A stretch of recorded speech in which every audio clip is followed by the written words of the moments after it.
What's up, guys? It's Archer here, and welcome back to my Ootp 19 franchise with the Kansas City Royals, and we're one day past the trade deadline. Thanks for your feedback on the last video. I've kind of decided how I'm going to play out the rest of this season. What we're going to do is I'm going to skip ahead a month, and I'm going to kind of recap how that month went for us, and then we'll come back and then we'll play a couple of games through, or simulate a couple of games through the middle of September or around then. And then that's when I'll give you guys kind of a prospect update. We'll look at the guys that we drafted, and you can see Nick Prado down here in the bottom right. He's been having a good season, but then he tore his flexor tendon in his elbow. So there may be some things like that that we just have a fun time looking at. And then after that, I'm just going to jump straight into kind of a playoff recap, and then we'll be right into the offseason. And we'll do part of that. I don't know if we're going to do the whole thing in this episode. We might do the back half of the offseason and then the beginning of the next season in next episode, but that's how we're going to handle this one for now. So one more thing I want to address. If you look on the left, you can see that some of the records are a bit different. So what happened was the save corrupted, and I had to revert to a little bit of an earlier version. And I don't worry, trades are still all the same. All that is still pretty much the same, but just like some little things with records and stuff, it's about a month different as far as those things go. But I don't think it's a big deal, and I just want to let you guys know in case you were looking at our record and wondering how we had done so much better. So that's that. I'll be back in a month, and we'll recap how August went for us. Hey guys, welcome back. It is September 1st. This is the whole month of August that you can see in front of you. And as you can see, a fair bit wins here. Not a winning month, I don't think. Yeah, 13 and 16. But actually, I think our best month other than March, which had 2 games in it. So actually, I guess not bad in that sense. I'm a little upset because, I don't think that it really helps us in any way to win games at this point of the season. So I've kind of shuffled some things around, and we brought up some prospects. Actually, Ramon Torres has been a big part of us being kind of good, which is weird because he's not himself very good, but he's put up an 880 OPS in 36 games since he came up, and I don't know, he's actually looked pretty decent. So I don't know if we have a piece there or if we just have a guy having a lucky season at the wrong time, but it's something. So apart from that, I also have called up Adalberto Mondesi. He's going to get fairly regular starts at shortstop. I'm probably going to bump this up to like every 4th game or something, just to give him a little bit of regular time. I still don't think he's anything special, but we'll see. I called up Cody Ash, who looks pretty much about as perfectly average as you can get. So he's nothing special, but again, organizational depth, just get him some time at the major league level, some experience. It can never hurt. Yeah, but apart from that, we're not making any big moves. Trevor Oakes has come up.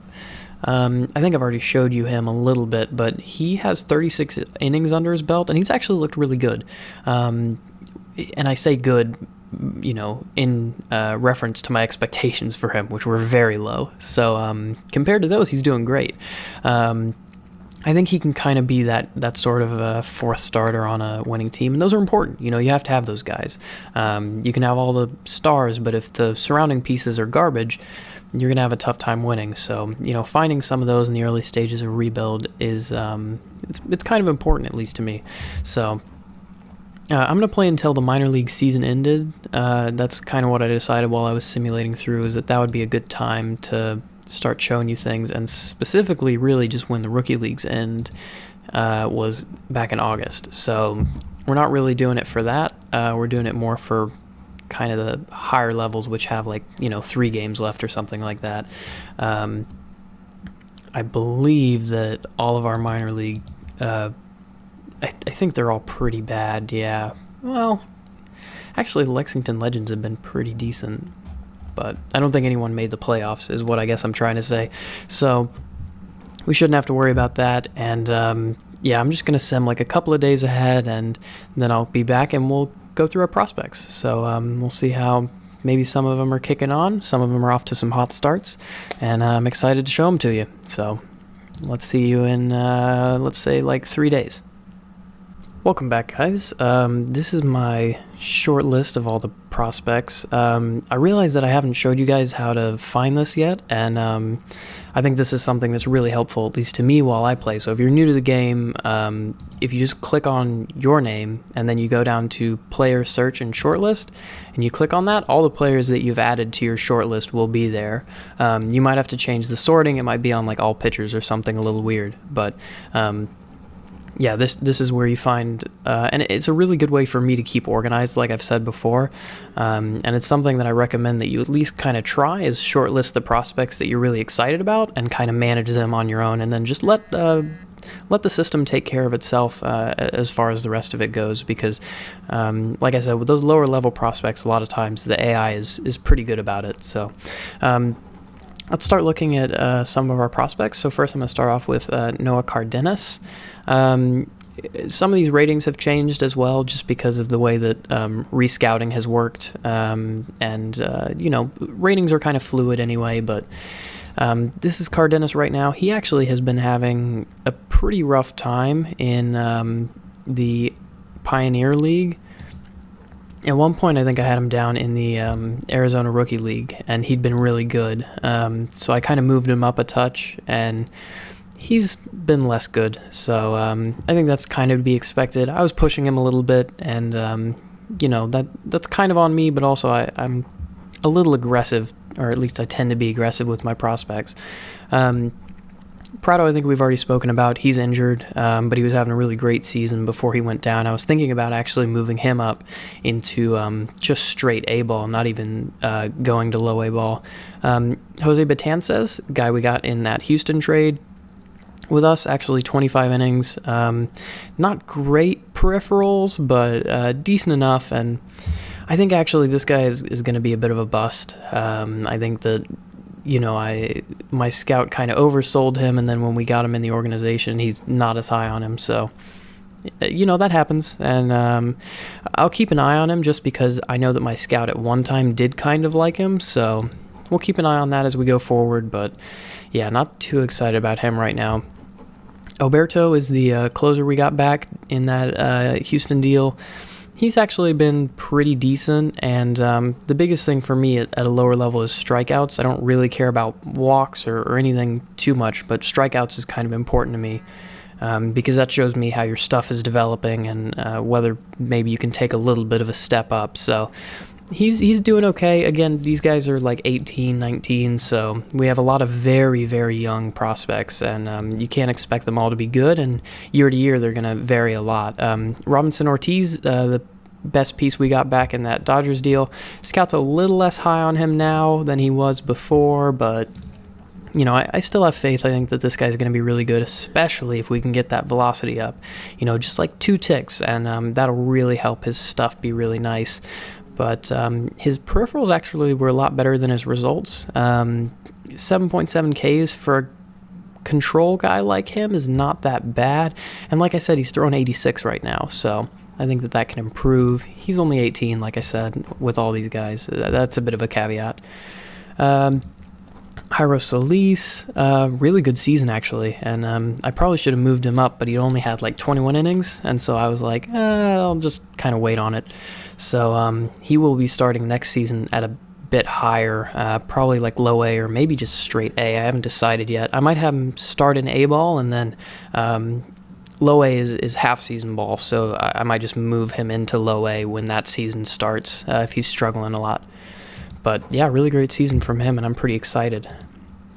Miguel Vargas, now my scout believes that he will never hit for contact, which would have been a nice thing for him to tell me before, but he actually had a really nice year in our system. Very small sample size, so you always have to be careful with that, but 821 OPS is pretty nice, and he does show the power, so that's been good. Not sure what he'll develop into, but like I said, these are lottery tickets, so it's cool to see at least some of them performing. Franco Ailman, pretty bad, but this guy was a 5th round pick, not expecting too much. I think I'm probably going to move him to the bullpen like now, just because, or actually I already have. I forgot about that. But yeah, I've moved him to the bullpen. I don't think he can be a starter. The control's not going to be there, but he can be maybe a Kyle Bearclaw type that I think he's still with Miami. Yeah, with Miami, where he has great stuff and pretty good movement, and those two things kind of even out, and he's a really nice relief piece. Then we have Tyler Fisher. Tyler Fisher is, he was already in our system, so he's not somebody that I added.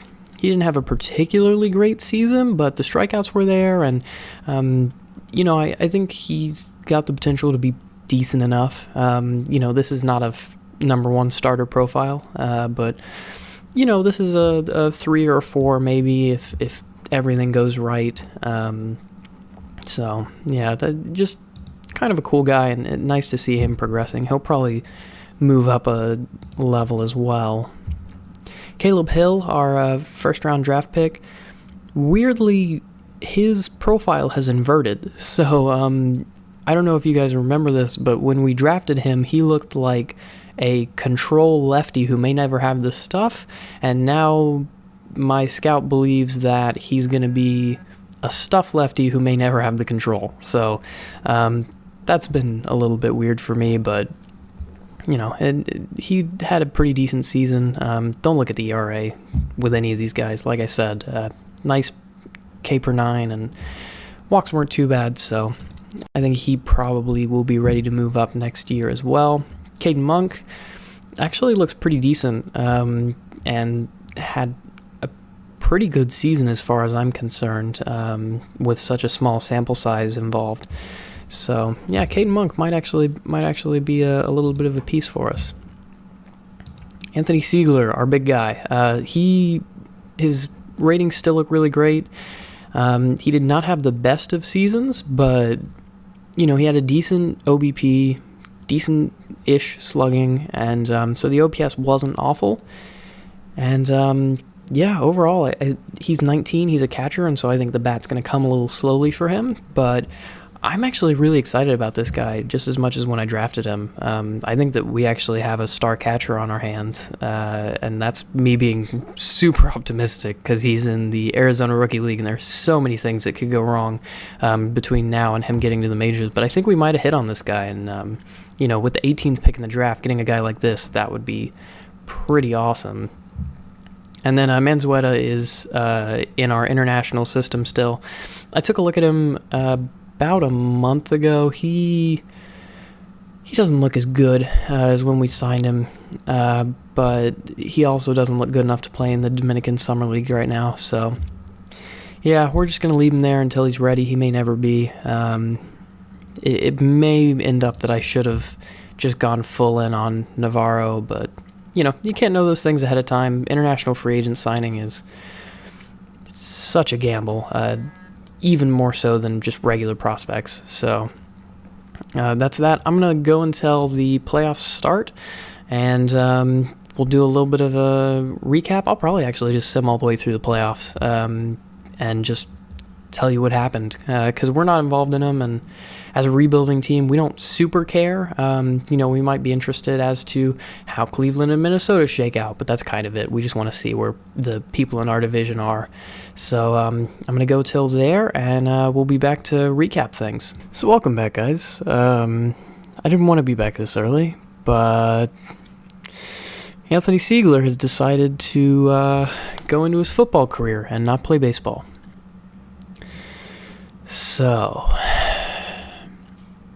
projected to be a standout defensive end, projected as a late first or second round pick in the upcoming NFL draft. So, that sucks. I did not know what to do with this. When this first came up, I was like, you know what, I'm gonna put him back on my team, and I'm not gonna say anything, but one, there was just no way to do that I felt good about, and I guess this is part of being a GM. This is, I guess, one way that a prospect can flame out for you. So there was our big ticket prospect, and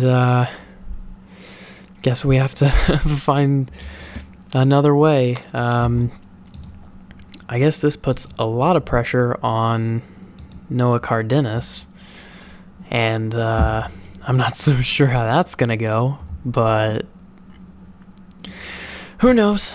He may develop, and or we may draft another catcher or trade for one, or just something like that. But yeah, this is really disappointing. But that's just how it goes. I didn't know this was a thing. I don't think this was something in OOTP 18, or if it was, I didn't ever get it. But this is totally new to me, and I was so shocked when it happened, because I got the personal message about Royals players retiring from the AZL, and I was like, oh, okay, some 30-year-old in rookie ball retired, and it was Anthony Sigler, and I was like, excuse me, game? What?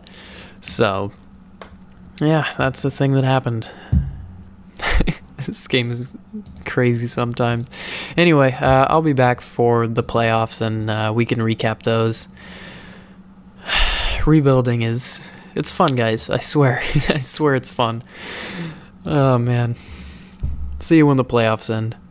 Alright, guys. Well, you can see here that the New York Yankees beat the Los Angeles Dodgers. The Dodgers continuing their misery, and the Yankees becoming world champions once again for the first time since 2009 when they beat the Phillies. So yeah, they're very good. What can I say? The Indians actually made it all the way to the ALCS, which that's kind of intimidating because that may be somebody we have to compete with pretty soon. But yeah, Yankees win the playoffs and get the championship back to New York. Also, our fan loyalty has dropped, so that's nice. It's only good loyalty now, which is I don't even know. But the big news is that the league is expanding by 2 teams, which is absolutely insanity to me. I left this option on just kind of by default. I did not think it would happen the very first year. So yeah, 2 teams are going to be added, which I guess will be perennial laughingstocks, at least for a while. But yeah, the Jacksonville Diamond Cats and the Columbus Jaspers. So yeah, I guess now in the offseason we're going to have a whole expansion draft and protection list, and yeah, it's going to be a whole thing. So actually that'll be a really good way to split up the offseason, I think, is we'll do salary arbitration, we'll do the expansion draft, and then we'll see who the free agents are, and then next episode we'll do free agents, we'll get everything done, spring training, and then we'll start the next season, and that'll be the next episode. So I think that actually works out pretty well. We have a couple of team options to decide on, or we did until Jason Hamill just decided to retire, which is fine by me. Mike Moustakas has voided his side of the contract, so we will not be having him back. And Wiley Peralta, we need to decide whether to have him back or not. He's fairly cheap. It's $3 million. I don't know who we're going to get. Well, actually, now that I think about it, we signed Tony Zych for not a lot of money, so maybe we'll just kind of do what we did last year and wait until, around spring training, and then fill in with maybe some more high upside relievers. And Jorge Soler is also going to opt out of his contract, so we have a lot of holes to fill in the offseason, and that's fine. We're a rebuilding team. We'll just kind of plug people in and see what happens. We have some more owner goals, and he's not happy about how this season went at all, which is fair enough, I guess, although, you kind of knew what you were getting into when you hired me. And we've apparently improved at shortstop. Actually, Alcides Escobar had a pretty nice year, so yeah, I guess we completed that goal. And then the long-term goal of making the playoffs is not up yet, and he hopes to see some progress towards that next year, which probably will not happen, but I think we're still well on track. We were more on track until Anthony Sigler, rest in peace. But our new goals are don't suck completely, which I think I can probably do. Find a top 20 prospect, which will be maybe a little difficult to do so quickly, but I think we might be able to do it. Build a top 6 minor league system. Again, that's going to be kind of difficult because it's just 1 year on, but we'll see what I can do. Bring more of your drafted players to your team. That's ridiculous that he wants me to do that next year and will not happen. And then, again, reach the playoffs in the next 5 seasons, which we've talked about. We think we're good on that. Bring more of your drafted players to the team. Like, I just had my first draft, dude. Like, they're in rookie ball. I don't know what you want from me. So we have around a team payroll of $110 million, which my goal is to not spend nearly all of that, maybe up our total expenses from the rest of the team around, and that way we can, just kind of, put a little bit more into like draft budget or something like that, and make sure we get the prospects we need, because we don't need, I don't think, this much money to field a bad team. Like, we can field a cheap bad team, still get our draft pick, and hopefully prepare ourselves pretty well for the future. Yeah. So who else? Oh yeah, our pitching coach is left. I'll fill it in. Who cares? Nobody's looking at your pitching coach when you have 100 losses, which we did, 59 and 103. So, yeah, the Red Sox have sacked Alex Cora, by the way, and Eric Neander is out of a job in Tampa Bay. But, those are just kind of things that I thought you would want to know about. Let's get into arbitration now, which I'm going to handle probably pretty quickly because... really, I don't want most of these people. That's just kind of how it is. For example, Ryan Goins, very easy decision. Withdraw my offer. I don't need you here. Paolo Orlando, very easy decision. I don't need you here. Jorge Soler, no thank you. Don't want you here. Brennan Maurer, that's probably okay. No, I don't want him.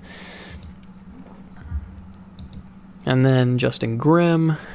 Actually, this is the type of guy, just because of his stuff, I feel like if he doesn't give up too many home runs, he can just kind of luck into a start, and then maybe we can get something for him. So I know that that's kind of, a decent contract for him, but I'm not too worried. Jesse Hahn, he's bad, but he's still pretty cheap. This is his first year of arbitration. He's fine. Seth Manis, same thing. He's cheap. He's fine. Who else? Chelsea Cuthbert. I think we're going to hang on to him, actually, because he is 25, and he's kind of average or a little above average across the board. He's a very average player. Hasn't translated into results yet, but you never know. This is a type of guy that might have a decent season, and those kinds of guys are important. Cody Ash, I feel the same way, except he is 28, and I'm going to keep him around, but I don't know that he's going to see all the year on the Major League roster. I could be wrong about that, but I don't know. One thing I want to check with Mike Moustakas is if we offer him an extension. So he wants $21 million a year over 6 years. So what we're going to do is we're going to offer him the qualifying offer, and we really don't want him to accept it, but he has expectations that are so high above that. My thought is that there's no way he accepts. He's going to go out, test free agency again. That'll be great. If he leaves us, which he will, because I'm not going to re-sign him, then we'll get a compensation pick. And if he signs a big contract, like $50 million over I don't know how many years, then we'll actually get a really nice draft pick out of that. So next year's draft might be just that little bit stronger, and I think that that's what we're going to need. So that's kind of arbitration done for me. I didn't submit like extensions to them. I'm just going to go to arbitration with them just because I don't care. Like, it's not like if we lose our arbitration case against Jesse Hahn and he gets, I don't know, $30,000 more dollars. Like, it's not a big deal to us, and I just don't have to deal with the hassle. So that's that. I don't know when. Let's check when the expansion draft is, actually, because I haven't done that yet.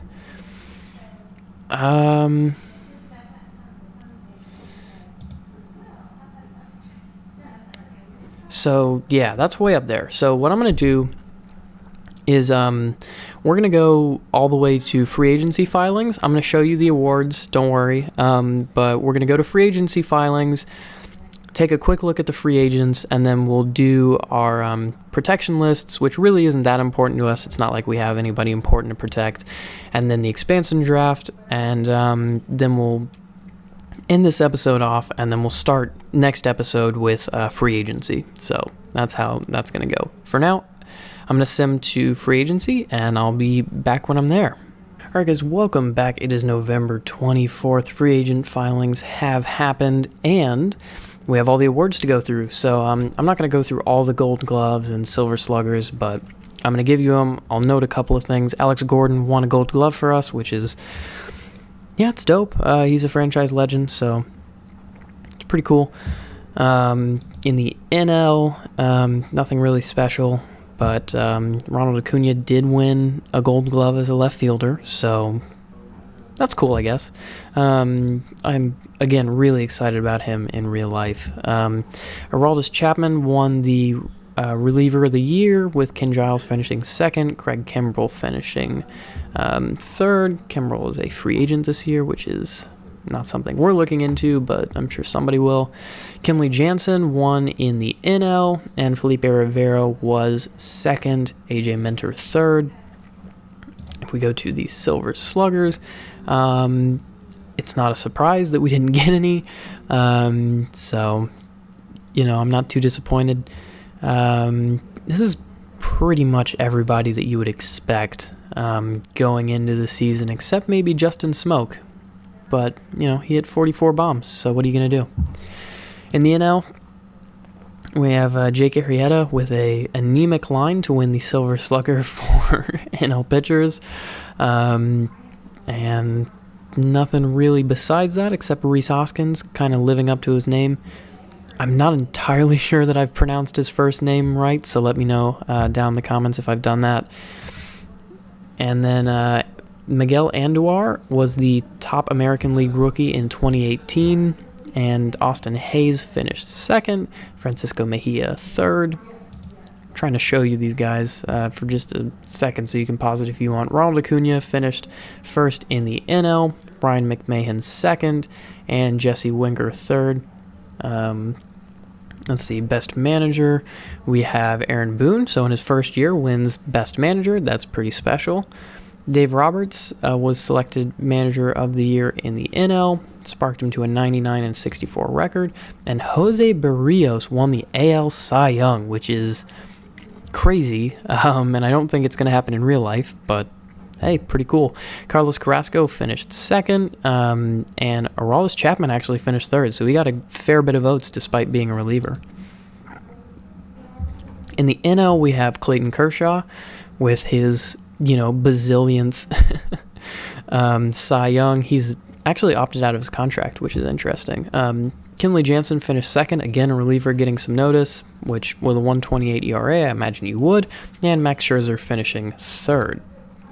In the MVP, it's Giancarlo Stanton, 55 bombs, 277 average. It's insane. He's great. And then Gary Sanchez and Aaron Judge finished second and third because, of course, they did. And that's why the Yankees won the World Championship, pretty much. And I hate that they're kind of young, so they're going to be a pain in my butt for quite some time. Paul Goldschmidt won the NL MVP, which he was pretty close to doing when Giancarlo won it last year. Cool to see him get it. Cody Bellinger finished second, which is not surprising to me at all. Love Cody Bellinger. And Clayton Kershaw actually finished third. So there you go. A lot of people getting recognition from positions you wouldn't expect. Mike Moustakas has declined our qualifying offer, thank goodness, and that means that we're going to get a draft pick if he signs nicely. A couple of arbitration things. I think we lost Justin Grimm's. Oh no, we actually won that, so yeah, nothing too important. I think we lost to Cuthbert, Ash, Manis, but who cares, man? It's like pennies, so they're cheap, they're young. These are the international free agents.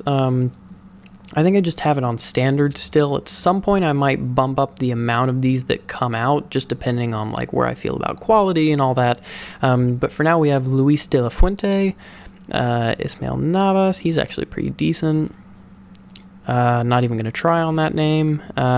Luis Castro, Cheng-Wei Lim. That must have sounded so awful. Luis Ramos, Leydun, Luis Jaimes, maybe? Juzeng Ling. Actually, that's a pretty nice third baseman. Ernesto Valenzuela, and Luis Roybal. So, no clear-cut star like a Shohei Ohtani or anything, but, maybe some decent guys. We might look at Ling and try to sign him, but I don't know what'll come of that. I think Ismael Navas was the other one. Yeah, maybe this guy is like a bullpen piece, but I think by and large we're going to stay away from those until we're kind of good enough to deal with it. I've never done this before, so let's just kind of look at our protection list. So who all do we have to protect? It looks like everybody with less than 3 years of service time. Okay. Well, if I say ask AI, that leaves you unprotected, which you are going to be more important to me than Corey Hoops. So let's unprotect you, and then let's protect you. So Stout's now protected. Is there anybody that we care about that isn't protected? Manis actually isn't protected. I don't really care about him. The only thing is that he has such great control. I just think it's cool. When you're having a bad season and you look over and you see that a guy only walked 0.6 per 9, that's just kind of fun. So I may be kind of doing this wrongly, but actually, you know what's something I should look at is I should look at salaries and not protect. I shouldn't protect Gordon, Kennedy. I'll protect Salvador Perez, but Kennedy and Gordon I will not protect. So Gordon, unprotect, and Ian Kennedy, unprotect. And then I guess that means I can protect Manis, which is not that important, but it's kind of fun. And who else? Maybe Foster Griffin. Sure, why not? You can tell that our team isn't very good because we're not protecting anyone that's actually a 3-star player. So, oh man, this is gonna be a tough rebuild. All right, so let's submit that protection list. And now I guess we go to the expansion draft. I've never had this happen before, so I don't really know how this works. If you're interested in the full playoffs, that's kind of how it shook out. I'm going to cut out this loading screen, and then I'll be back. But, we'll see how this works. So we're in the expansion draft, and actually I kind of wish that I was manning these teams, because they actually have kind of some quality to pick from. It's almost all relief pitchers. But, even if you just want to build a great relief core, you've got the pieces.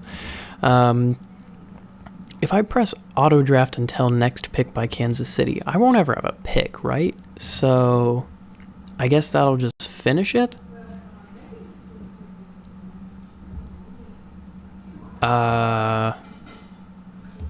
Okay. So it looks like to me